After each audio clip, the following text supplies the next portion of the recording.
ati nama beekamaadha nama dhokataadha miti. Namni hundi isaatu si beeka nullee si beekna namni gurguddaan namni biyyaallee si beeka akka islaamaatitti jechuudha. Namni si wallaalee jira jedheetiin hin yaadu. Nama musliimallee qarqaaraa turte nama wallaalaadhaallee miti atilleen jechuun nama wallaaleellee miti namni kasi wallaaleedhaa miti. Nama beekama tokko ammas ammoo ati nama guddaadha jennee ilaalla. Waggoo akkana ta'u hatta amantii irraa yoo gaafii wayii jiraate ati kan gaafachuu qabdu wani dubbachaa turreellee suma kana kan gaafachuu qabdu kan ati wanna jechuu qabdu irraa barachuudha qabdu namoota beekamoo biyya keessa jiran. Fakkeenyaaf amma dakaatiraan sadarkaa barnootaatitti akka islaamummaatitti haga piroofeesarummaatti fudhatama. Atuuni beektaa doktorri hedduutu jira biyya keenya keessa namni amantii islaamummaa qofa irratti teoloojii islaamummaa qofaan kan doktoraa ta'e kan piroofeesara ta'e hedduu jira. Sigaltee amma sanniin keessa si lakkaa'in fixuun beekta. Ulamaa'iin idileedhaa ulamaa'iin biyya keessa jiran ka baratanii beekumsa guddaa qabanillee hin beekta. Shee Ahmad Tarfaa, Shee Muusaa Su'aalaa warra kanaan malikaati beektu kan hin beekne hedduu jiran godinoota garaagaraa Oromiyaa guutuu keessa jechuudha. Kanaan alatti illee warri miidiyaa fayyadamu ka akka kunoo Shee Amiin biroo fa'aa jiranii ka akka Shee Jamaal Aliyyiidha jiranii kan akka dabalataanii kunoo Sheek Muhammad Saarifaa jiranii Dr. Muhammad Saarifaa namoonni biraallee jiran namni aqiidaallee beeku waa hunda beeku namni karaa kamiinuu guutuudha jechuudha.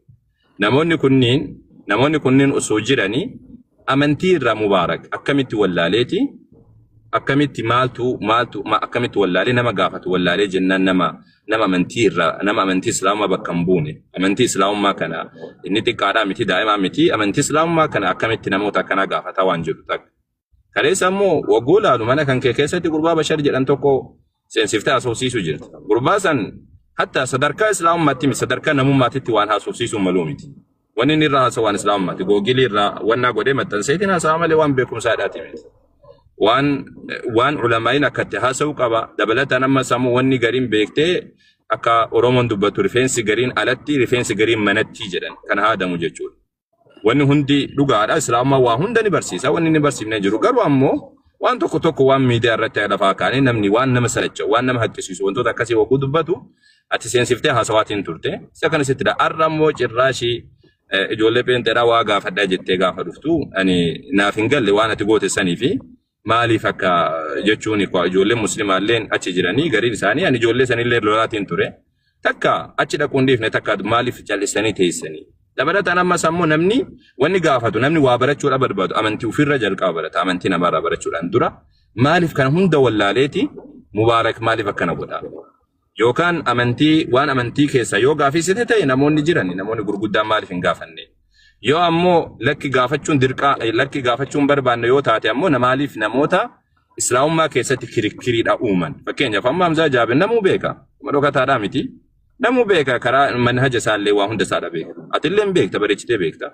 Isin ustaaz jettanii malee jechuun namni hundi beeka. Shee Muusaa Su'aalaa gaafatamanii dubbatanii jiran. Shee Adam Tuulaadhaa irratti haasanii jiran. Doktoroonni garagaraa irratti haasanii jiran. Shee Jamaal Aliyyi dheengadda kana viidiyoo guddaa isinii buusee ture miidiyaa irratti wanni kun sirriidha akka hin taane jallinaa akka hin taane عالم إسلامك كيست وني كنا كان جيري نموني مراسنا كذا أنا مو وأنا ما كفرسوا كان ده وكان هم ده دبتشاتوران كان أنا كفامت أنا دي اسمي ولما إن قربودان أسندور اللي هاسواتوران أما اللي هاسواتين جيران بيجي كاس بيسين نقبل مالي في ميديا رتي وانتو تكنا كان أجندة ولا كان جلو سيكومات ديتورين سر اللي هاسيجر واني سينجري أكنما نتا أنا جلو توكوت أكنما علم مسلمات توكوتي مالي فكاس قد مباركي نما تكارامتي nama guddaadha nama namni hedduun illee beeku ati yoo of beekuu dhabde malee nama hedduu si beeka si galaamiti sanutu si bira seenna osoo amma ati qiimaa nu biratti hin qabaanneeti ati callisteetuma akkanumatti beekanuma akkanuma wanni jedhatu taate wallahi si bira seen nutu qiimaa sitti goone si bira seen nama hedduu si beeka ammoo san caalatti ati uf hin beektu ta'uu danda'a namni sadarkaa sii ka'a maaliif sadarkaa sanitti akkasii wanna godhanii kan jedhu saba saniif jecha si galtee saba saniif jecha siin jedhe saba saniif jecha si komadhellee komiin kiyya gad dhaabbataadha akkasiidha kana yoo safar hawaan dabalu qabaate dabaleeti eegasanii ammoo gara kan keetti ce'een dubbatta inshaallah. Jazakumullahu khairan. Waan qalbii namatti gabbeessaa softani silaayyuu waan irratti dubbatan dhufe namni ilmoo isaa fi ilmoo ormaa arge qixxee inni horii namni ilmoo isaa reebbata rukutatee ol galfata Kan ormaa ta'e garuu akka feetaa taatu manna dhibee jedhee galee barreeffachuu akka isaa qabatee ol galfatee. Malee ilmoo isaas ilmoo ormaa biratti goodaa dhiisee ofii barreeffatee hin taa'u. Kanumaaf obboleessi keenya kun kan keenya waan ta'eef kanasiidha. Jaallannaani waan guddaa irratti beeknaani inumaayyuu hordofnaani akkamiin inni jalqabaa namni tokko nama waa gaafachuudhaaf hagam tokko baratee eenyurraa baratee sheekii googilii miti yeroo ammaa namni naqlee jedhamutu jira. Naqlee jechuun sheekotaarraa deemee eenyurraa fudhateeti kan inni barate namni tokko. Namni kitaaba dubbisee hin hubate sun taane hin jedhatee jedhan. Kitaaba dubbisee namni barate ayibbaalu hin jedhate yoo ta'e malee. Maaliif jennaan ilmiin naqlee barbaada. Naqlee barbaada. Qur'aana Arabiffaa beekeef namni dubbise jennaan Qur'aana hin beeku. Xukumii qaba Qur'aana akkaataatti qaraan. Aslan Qur'aanni qofti matni isaa qara'uun tafsiira dhiisi. Hiika isaa dhiisi. Hadiisa dhiisi. Qur'aana qara'uudhaaf xukumii mataa isaa qaba akkamitti akka qaraamu jechuudha. Xukumii Qur'aana kana eenyurraa qaree namni kun. Hadiisa qaree eenyurraa fudhate. Waan har'a siin jechaa jiru sheeka kee kamtu si qaraasise biyya keessaa kan si qaraasise jiramoo sheeknati kana qarattee irraati beekama jaami'aa kamirraati kana barattee fudhattee namni gaafate tokko hin jiru. Otoon beekin moo caljileen ma sheekummaa haasa'annaan as bahee namni googilii jecha Hamzaan jeetu waa isin hin jedha jara keenya afaan Oromooti arrabsoo miti. Gartee zinaa jechuun Mubaarak zinaa jechuun afaan Oromoonni beektanii mi? Rabbiin zinaan dalaginaa je afaan Oromoo yoo eekkattee waan taate si galamoo siin galu. Inni ajjinaa jechuun nama tokko gartee zina dalayde rasuli jechuun arrabsoodha ni gaafate gaafiidha rabbiilleen hin ajjinaa jedhe wangeelattis quraanattis oromoolee hin ajjin hin sagaggaalin jetti seksiin godhin jetti kun arrabsoo maal jechuudha nama tokko sit dhufee gaafii yoo gartee cubbuun dalage haraamin dalage maal ni ejjite ni sagaggaalte jechuun arrabsoo miti gaafiidha maal jechuudha keenya waan isinin jedhu Hamzaan rabbiin harkan qabu maarree isin qabu jedha jarana Mubaarakiin gaafadha Mubaarak harree miila ni qabdi moo qabdu Qabdi. Atoo miila ni qabda moo qabdu? Qaba. Miilli keetiif kaan harree tokko? Komiti. Maqaan walitti dhufe harreen ni nyaatti atis ni nyaattaami? Harreen ija qabdi atis ija qabda takka rabbiin beekaadha jenna Mubaarak kunis maashaallah beekaadha jenne beeka akka rabbiiteeti maqaan walitti dhufe jarana isin shawwadiin aqliidhaan so anyway san jechuu bira kutee garee shaadaa ku jennu shaadaa jechuun nama laa ilaaha illallah jo Mubaarak garee shaadaati moo garee shaadaati miteeti? Garee shahaadaati maaslaan hunduu garee shahaadaati. Sanuma bar akkas namni addunyaarra jiru ajaman araba faranji eenyu sabaa sablammoonni hundi garee shahaadaati rabbiin nuun jedhe gartee شهد الله قرتي ورا رقابي ربي دغومسي انه لا اله ربي ملي كان غبر منجرو نوتي عيسى المريم يسو بلين اسلام نجالنا يسوس ان الربسنو وري قرتي غري كريستانا نبي محمد الربسا ولني وري سبر دفوس نمجرو نوتي عيسى نمني الربسه نبي محمد نمني الربسه اسلام ما ينجرم كناف هندي كينياو غري شهاداتي مانا كيكيس ورا قرتي غري شهاده الربسوس نمجر دغيفر روفي مقا هندو مچا حررگه تو مانا كيكيساتي كنو enu tokkummaa wajjin kan reefu achir ture garee tan arrabsaa oola garee hattu garee sagaggaltu waa jedha maqaa garee essi kana saa kana fuudhee waan biraa jijjiire inni farrabsu jira ani islaamaa miti ani garee shahaadaati miti ani gartee amantii biraati jechuu jira namni garee shahaadaa arrabsu warra laa ilaaha illallah nama yaamu arrabsu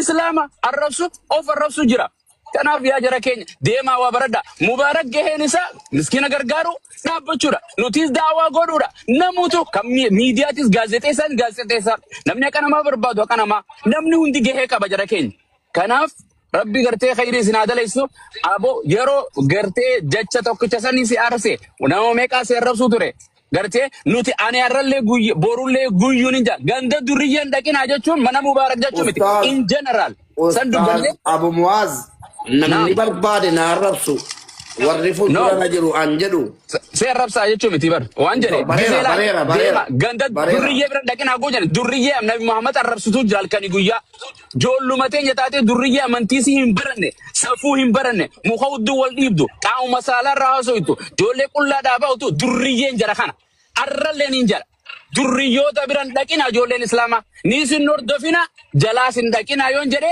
ifitti ni hina abbaan durriyyeetiif beeku ani durriyyeedha gaafa sheekh Amiin Ibrootii fi eenyu sheekh Anwar Gabbaanii gartee dubartiirra qaama isaanii gurguddaa waa haasa'an gurguddoon harma urguftuu hundi gabbaatee lolte of baasan saaxilan kanaaf durriyyee miti jechaati gartee ha durriyyee ta'e ani durriyyee jedhee haala gartee aragaa fidatee lallabatu isin jenna kanuma halkan gaarii bula wa sallallahu alaihi wasallam ala nabiyina muhammadin wa ala alihi wa sahbihi ajma'in wassalamu alaikum sagantaa santi sagantaa nama qabame ta'e mana kootti sanbata si dubbise nadde budde Mena bilbilati isim sanuma bargadde ngedde gaafa sanbata torban boriti beelame abba jabale wajji wal dubbisani turre gize galte gize fura furatte dikatte na dawali meero takka inshallah aye ustad nagam bula assalamu alaykum barakatu mubarakatillen ustad farhan illen barakata abu muaz illen barakata atillen galatomi aye duralle mubarak abba miskina sinjedani ati garasuma garo miskina kan keti debi